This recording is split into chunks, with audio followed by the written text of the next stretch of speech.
Alright folks, today we're going to talk about digital radio. Now you might see all my other videos before and all I talk about is FM, AM, and you guys might be thinking, when the hell is this guy going to start talking about digital? Everything's digital nowadays. And when you watch your TV shows, this is what they show you. Here's your guy and your smartphone, and they show ones and zeros going up to the cell tower. Well, I'm here to tell you that's wrong. Ones and zeros don't leave your phone. What leaves your phone is radio waves, not ones and zeros. And when you got a radio wave, these are the knobs that you can play with. You can play with the amplitude, play with the frequency, or you can play with the phase of the radio wave. It's really that simple. So basically at the end of the day, we need to somehow represent our binary signals either as some type of amplitude shift keying, frequency shift keying, or phase shift keying, or maybe a combination of them all. But at the end of the day, you have to make a radio wave, which means you have to create an analog signal that actually will get transmitted and radiate out of your cell phone. So the most simple out there is amplitude shift keying, or ASK. Basically, you just play with the amplitude and you just turn the amplitude on or off.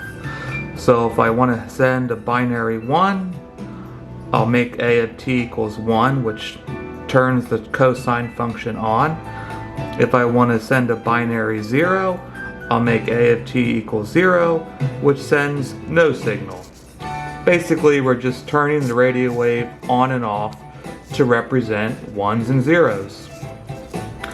This is how most of your RC cars, your car remotes, your key fobs, remote control, any kind of remote temperature sensors, all that kind of crap, even some wireless security alarms, all just use very simple ASK, and they transmit some binary pattern by quite simply turning the radio wave on and off.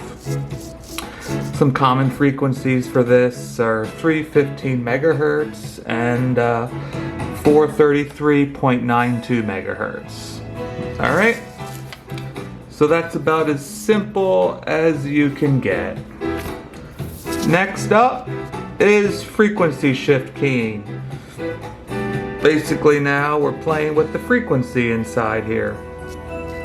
So we'll say a binary 1 will shift the radio frequency by 3 kilohertz, and binary 0 will shift the frequency by negative 3 kilohertz. So that's simply just shifting the radio wave's frequency to encode binary data. And this is how pagers, C4 FM, all those new fire police digital modes, and also some of the early standards of Bluetooth did frequency shift keying. But basically you're just shifting the radio wave's frequency to either represent a binary 1 or binary 0. So you can see once you learn analog, digital modulation's a piece of cake. It's basically just known states where analog could handle a range of values to represent a voltage of a message signal or something. Alright, and last but not least is frequency shift keying. Basically now we shift the frequency term of the radio wave here, this P of t. So a simple one would be binary frequency shift keying, where we say a binary 1, we shift the phase 0 degrees, a binary 0 will shift the radio wave 180 degrees, or pi in radians. So that's PSK. Basically you're just shifting the phase of the radio wave to encode your binary data. All very simple stuff. Alright, well, any modern transmitter these days is going to be architecting a IQ modulator shown here. And basically we can feed it an I and a Q value. FC sets the frequency that we want to transmit. So FC could be 900 megahertz, 2.4 gigahertz, wherever you want to transmit. You know, this is the IQ modulator. A lot of this stuff is in chips nowadays, so all your job really would be to feed it the I and Q values to encode the data. And we'll go over that, how we can do that for all the different types. First up is ASK. That's pretty straightforward. We're just turning again the radio wave on and off. So what we can do there is we can say, okay, for binary 1 we'll make Q 1 or I 1 volt, Q 0 volts. And for binary 0 we'll say I is 0 volts and Q is 0 volts. So basically if we draw a vector, we're just modulating this back and forth with whether we're doing a 0 or a 1. Pretty simple. That's ASK, and this is what they call an IQ diagram to kind of help us visualize how we are encoding the IQ values to represent different binary states. That's about as simple as it gets right there, folks. Alright, a little bit more complicated, but not really if you know analog, is frequency shift keying. Basically now we're either going to rotate this way around the circle, or we're going to rotate that way around the circle to represent a binary 1 or binary 0. And here's all the gory math. So we got 1, we'll say binary 1 is this e to the 2 pi fd, and over here is the I function and the Q function, and for binary 0 it'll be the negative of that frequency, and that's the I terms and Q terms. FD is the frequency that we want to deviate about, so in our example we'll make it 3 kilohertz off the carrier.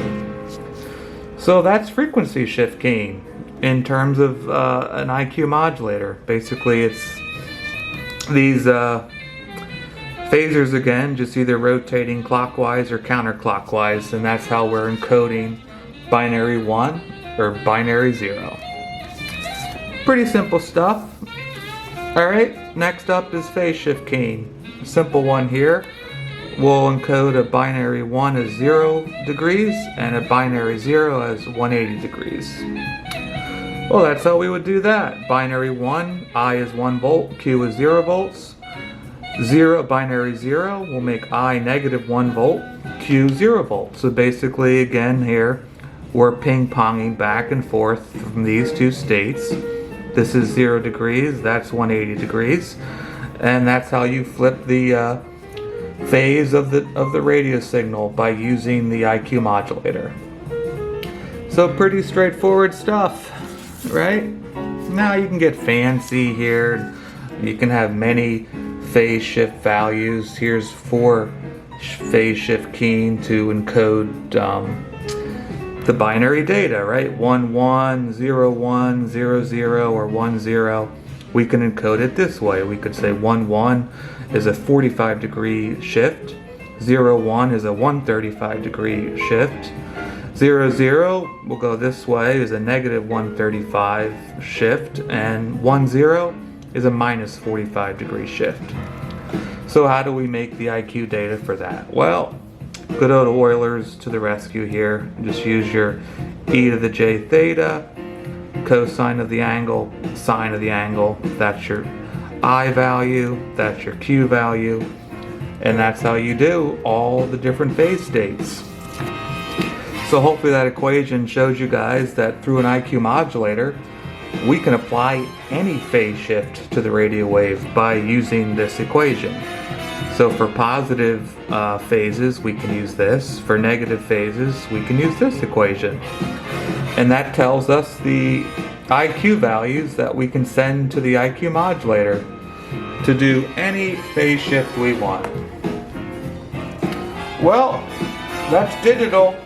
Basically, it's analog with just discrete steps. Nothing too complicated there.